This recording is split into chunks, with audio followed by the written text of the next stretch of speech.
Assalamualaikum warahmatullahi wabarakatuh. Kenalkan, nama saya Muhammad Satria Hidayat, NIM 20090150203, Prodi Akuntansi S1 kelas C. Ini saya akan mempresentasikan atau menjelaskan terkait dua materi, yaitu persediaan dan ekuitas, untuk memenuhi tugas akhir atau UAS dari mata kuliah akuntansi perpajakan yang diampu oleh dosen Ibu Fadliani Asis, SPD MSI. Baik, langsung saja kita masuk ke materi yang pertama, yaitu persediaan. Pengertian persediaan. Dalam akuntansi, persediaan merupakan salah satu aset penting yang harus dikelola dengan baik. Persediaan yang terlalu banyak atau terlalu sedikit dapat berdampak buruk pada keuangan perusahaan. Selain itu, persediaan juga memiliki implikasi pajak yang signifikan. Dalam pajak, persediaan dianggap sebagai biaya yang dapat dikurangkan dari pendapatan kena pajak. Namun, perlu diingat bahwa pengurangan ini hanya berlaku untuk persediaan yang memenuhi syarat tertentu. Kemudian, jenis persediaan. Jenis persediaan dapat dibedakan berdasarkan sifat barang, metode perhitungan, dan waktu penyimpanan. Berdasarkan sifat barang, persediaan dapat dikelompokkan menjadi tiga jenis, yaitu persediaan bahan baku, persediaan bahan dalam proses, dan persediaan barang jadi. Sedangkan berdasarkan metode perhitungan, persediaan dapat dikelompokkan menjadi dua, yaitu persediaan fisik dan persediaan perpetual. Terakhir, berdasarkan waktu penyimpanan. Persediaan dapat dikelompokkan menjadi empat jenis, yaitu persediaan musiman, persediaan siklus, persediaan keseluruhan, dan persediaan keamanan. Dalam sisi akuntansi dan perpajakan, jenis persediaan yang digunakan akan mempengaruhi cara perhitungan nilai persediaan, biaya produksi, dan pajak yang harus dibayar. Kemudian, sistem pencatatan persediaan. Dalam akuntansi, sistem ini berguna untuk menentukan nilai persediaan yang dan biaya produksi yang tepat, sedangkan dalam perpajakan, sistem ini penting untuk menentukan jumlah pajak yang harus dibayar oleh perusahaan. Ada dua jenis sistem pencatatan persediaan yang umum digunakan, yaitu sistem periodik dan sistem perpetual. Sistem periodik yaitu sistem pencatatan persediaan di mana perusahaan hanya mencatat persediaan mereka pada akhir periode tertentu. Sedangkan sistem perpetual yaitu sistem pencatatan persediaan di mana perusahaan mencatat persediaan mereka setiap kali terjadi transaksi. Sistem perpetual lebih akurat dan efisien karena perusahaan dapat mengetahui persediaan mereka secara real time. Kemudian, sistem penilaian persediaan. Dalam akuntansi, penilaian persediaan penting untuk menentukan nilai persediaan di neraca perusahaan. Sedangkan dalam perpajakan, penilaian persediaan digunakan untuk menentukan jumlah pajak yang harus dibayar oleh perusahaan. Ada beberapa metode penelitian persediaan yang umum digunakan, seperti metode FIFO, LIFO, dan metode rata-rata tertimbang. Metode FIFO atau First In, First Out adalah metode penilaian persediaan di mana barang yang pertama kali masuk ke gudang juga yang pertama kali keluar dari gudang.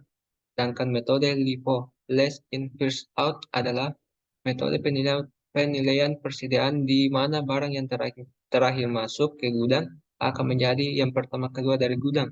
Sedangkan metode rata-rata tertimbang yaitu metode penilaian persediaan di mana nilai persediaan dihitung berdasarkan rata-rata harga pembelian barang selama periode tertentu. Kemudian, manfaat persediaan. Dalam akuntansi, persediaan dapat memberikan manfaat dalam sisi akuntansi seperti penghematan biaya dengan melakukan persiapan persediaan secara terencana. Bisnis dapat meminimalisir risiko kerugian karena kekurangan persediaan atau penumpukan persediaan yang tidak terjual. Hal ini dapat mengurangi biaya produksi dan meningkatkan keuntungan.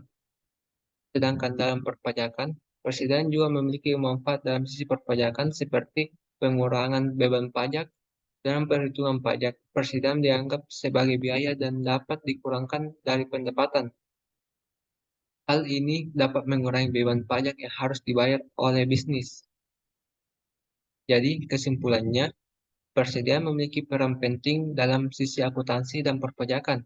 Dengan melakukan persiapan persediaan secara terencana dan menerapkan strategi persediaan yang efektif, bisnis dapat meminimalisir risiko kerugian karena kekurangan persediaan atau penumpukan persediaan yang tidak terjual, mengurangi biaya produksi, meningkatkan keuntungan, mengurangi beban pajak, dan meminimalisir risiko pelanggaran perpajakan. Oleh karena itu, penting bagi setiap bisnis untuk memperhatikan persediaan dalam sisi akuntansi dan perpajakan sebagai bagian dari strategi pengelolaan bisnis mereka agar dapat mencapai keberhasilan yang lebih besar di masa depan. Oke, kita lanjut pada materi yang kedua yaitu ekuitas. Langsung saja, yaitu definisi ekuitas. Dalam akuntansi, ekuitas dapat diartikan sebagai sisa aset setelah dikurangi dengan kewajiban. Sedangkan dalam perpajakan, ekuitas sering disebut sebagai modal bersih atau net worth yang dihitung berdasarkan penghasilan dan pengeluaran pribadi pemilik perusahaan. Namun, terlepas dari perbedaan definisi tersebut, ekuitas tetap menjadi konsep penting dalam kedua bidang tersebut. Ekuitas merupakan bagian dari sumber daya perusahaan yang dikelola oleh pemiliknya. Kemudian, pencatatan ekuitas. Pencatatan ekuitas dalam akuntansi dan perpajakan juga berbeda-beda. Dalam akuntansi, ekuitas dicatat di neraca sebagai salah satu komponen sumber daya perusahaan, sedangkan dalam perpajakan, ekuitas tidak dicatat secara langsung, melainkan dihitung berdasarkan penghasilan dan pengeluaran pribadi pemilik perusahaan. Kemudian, modal saham dan saldo laba. Dalam akuntansi, modal saham dicatat sebagai kewajiban perusahaan kepada pemegang saham. Dalam perpajakan, modal saham juga memiliki peranan penting.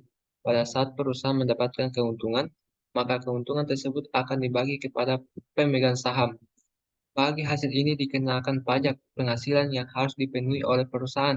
Sementara itu, dalam akuntansi, saldo laba dicatat sebagai bagian dari ekuitas perusahaan.